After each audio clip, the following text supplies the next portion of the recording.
In this video, we will look at how to schedule using a priority list. So we don't want to make scheduling just random. Obviously, we want to have some sort of technique or method for doing the scheduling. So we're going to use something called a priority list, which is a list of tasks given in the order in which we desire them to be completed. And we know that from our everyday life, right? We make a priority list. We do the number one priority things first. So when we're talking about a job with multiple tasks, this will help us decide what to do first.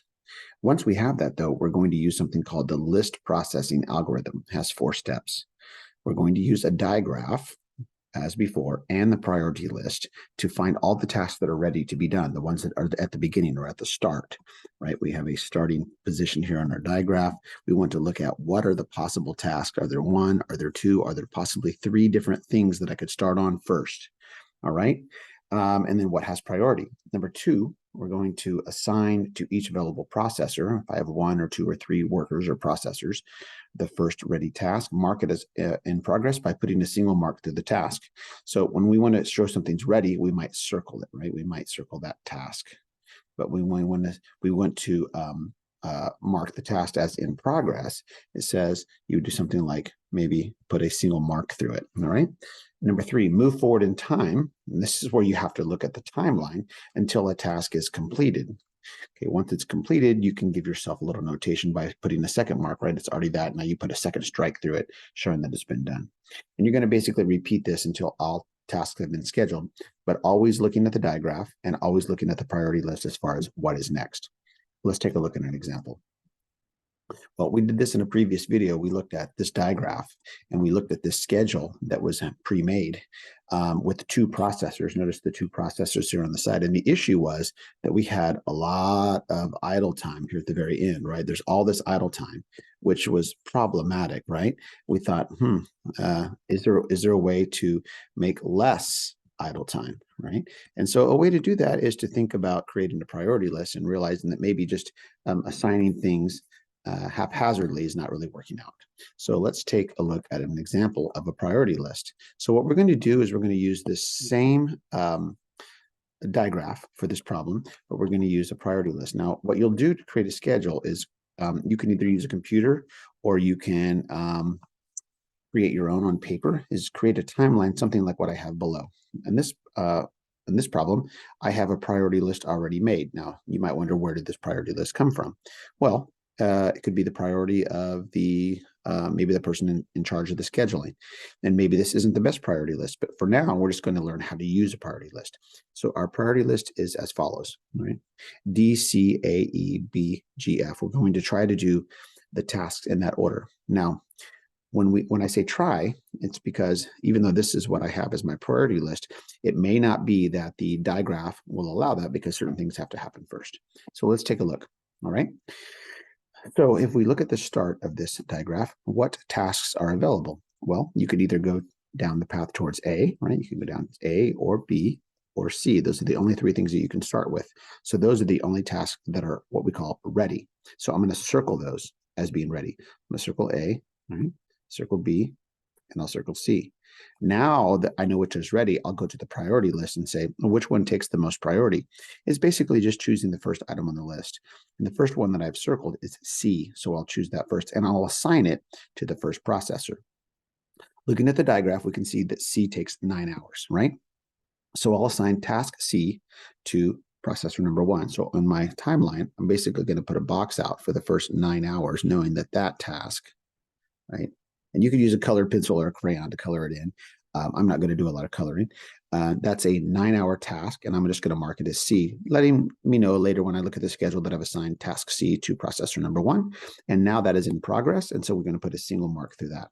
All right, the next item that's available is task A, so I'm going to assign that to my other processor. All right, my other processor is going to do task A, which is 8 hours. So they will, I'm just going to use a little different color here, only have an 8-hour task, right? Again, you could color this in if you want to, and that would be task A. So that one is also in progress. Going to mark it with a single mark. Now, according to our list progress, our list processing algorithm, I had to get that straight, right? What we're to do is to go forward in time until we can figure out when somebody is available. So the first person that gets done is right here at the 8th hour, right? Processor number 2 gets finished with task A. Now, when task A finishes, so I'm looking at this place and time, I have to consider, did any new opportunities open up? And we look at the diagram for that. So once A is completed, all right, once A has been satisfied, does that open up something new? And the answer is no. And the reason why is because B also has to be finished. A and B both must lead to task D. So right now, nothing new is opened up. So that means the only available task is the one that I have circled below, which is B. So I will assign B to processor number 2. Now I noticed that I've also forgotten to get a double mark here. All right. That's a double mark on A that's been completed. So I'm going to assign task B because it's the only ready task, and it is a 5-hour task. All right. So here we go. 1, 2, 3, 4, 5. This 5-hour task. And there. All right. So then I'm going to go ahead in time. Where am I going to go ahead in time to? Now, you don't have to draw arrows. I'm just doing it to emphasize. I'm going to go ahead at this point in time. At that point in time, task C has now been finished. So I'm going to put a mark, second mark on C. Now, once C has been finished, does that open something new? Yes. Once C has been opened, I can immediately begin to work on task E. So I'm going to circle task E. Now, if you're watching this video, you're noticing that I'm not even always following my own directions as I'm talking through it. I've already forgot to mark that B was in progress. But anyway, there's an update. All right. So now task E is available. Is there anything else available? No. I can't do G, and I can't yet work on D because B hasn't been finished. So that's the only available task is E. So I immediately assign that to processor number 1. All right. And it is a 6-hour task. So I'm going to count off 6 hours. 1, 2, 3, 4, 5, 6. Another way to do it, of course, is just do 9 plus 15. Excuse me, 9 plus 6 is 15. So that would be task E. All right. So now task E is in progress. I'm going to put my single mark, try to keep up with that. All right. So once again, I have everybody assigned a task. I'm going to move forward in time. I'm always moving forward to the next task to end. So I'm going to move to this 13th hour. Notice at the 13th hour, the task B will be done. All right. So I will put a second slash through B, and then I'll ask myself the question, is anything new available? And the answer is yes, because both task A and B are done. Right. So now I can lead and say, yeah, task D is now available. Right. Is there anything else available? No, that's it. So I will then assign task D to processor number 2. It's a 12-hour task. I'll put a single mark. I got to count 12 hours from hour 13. Maybe I'll just do addition. 13 plus 12 more hours would be 25. So that's going to take me all the way over to the 25th hour. This is a very long task, right? And that is task D. Has been assigned there. Okay, that's in progress now. Once again, moving ahead in the timeline, I'm going to move up to the 15th hour. At the 15th hour, the task E is now finished. So I'm going to mark that as finished. I'm going to put a double slash through E. Does that open up anything new? Yes. I can now do task G. It's a 2-hour task. And so that is available. So I'll circle that. All right. And then I'll immediately assign that. G is a 2-hour task. So it will go out to the 17th hour, and that's G. All right. I will mark G as in progress with a single mark.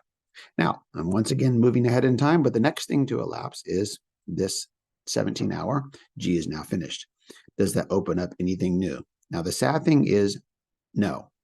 And the reason is, even though G has finished, right, so it kind of takes me to the end line, I'm not really done because I haven't yet worked on the one task that I haven't even circled. That's task F, right? Now, G is done. I'm going to put a double slash through G, but F is not done. And not only is F not done, F is not available until D is finished. The problem is D does not finish till the 25th hour. So you can see we're going to have an idle time problem, right? So that's going to be the issue, is that processor number 1 will not have anything to work on until the 25th hour. This will be idle time, which again, once again, is a bit of a problem, making us think maybe this isn't the best priority list. So going ahead in time, right, in the timeline, right here at the 25th hour, task D is now finished, right? And it does make task F available. We can finally do task F. Luckily, it's just a 1-hour task. We'll assign it to processor number 1. Usually, if I have 2 available, I'll just always assign it to the top processor. That will be task F. And then we can assume that that's done in 1 hour. So this must be idle time down here. I don't have much to show there. Okay, so let's see what the end result is.